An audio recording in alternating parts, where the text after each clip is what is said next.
Hope you're all having a wonderful day. This, I think we'll find pretty easy. So we just get straight into it. We've got what's called inverse proportion. So previously we've been looking at direct proportion. So those are variables that lie in a line.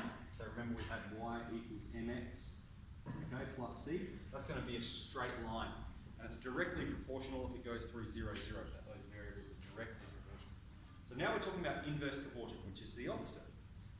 So this top definition can be a bit confusing, but it's necessary we write it down. So let's look at the next one. If x and y are inversely proportional, then y is proportional to 1 on x. Okay, that's what that symbol there means. Y is proportional to 1 on x. And so what that means is y is going to equal k on x, where k is some number. Okay, y is going to equal k divided by x, where k is a constant. So let's leap straight in. We've got the amount of time to mow the oval at Tennyson is inversely proportional to the number of mowers. So this statement means the more people you have mowing the lawn, the shorter it's going to take you to mow the lawn. Okay, so we've just got 2 rows we need to fill in there. Maybe a bit challenging to see what the next number is. Maybe you can see it. Does anyone know what the next number is going to be?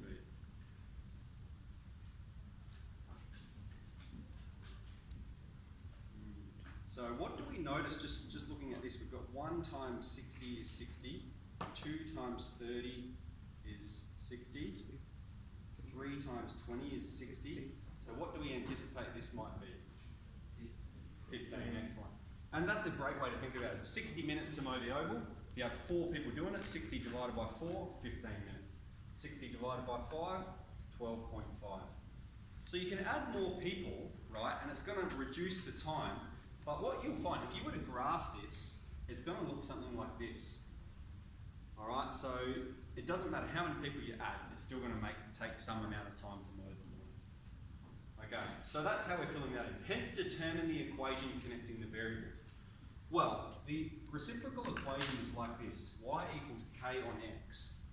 Okay, now we could rearrange this equation. What we're going to do here, I'm going to multiply both sides by x. So I'm going to put times x here and times x here. Then over here we're going to have x at the top and bottom, so that'll cancel. And we're left with k is equal to x times y. Alright, and we've already seen that. Our number of mowers is our y variable, is our x variable, sorry, and the time is our y variable. And we see 1 times 60, x times y. All right, let's write that out. 1 times 60 is 60.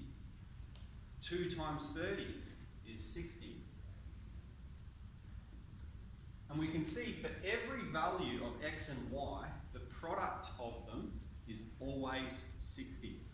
So our value of k is always the product of x times y.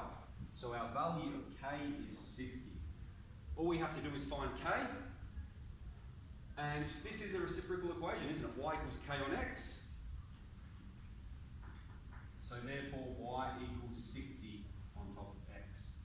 All right, so for any amount of moles, if you wanted to have 25 moles, you could work out how long it's going to take you to mow the lawn.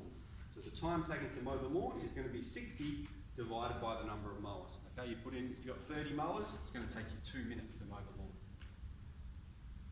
So that's 1b. Okay, so if it's indirect proportion, this is what it's got to satisfy. K is x times y. So let's get into this. I'm going to come around and see how everyone's got on with that formative test.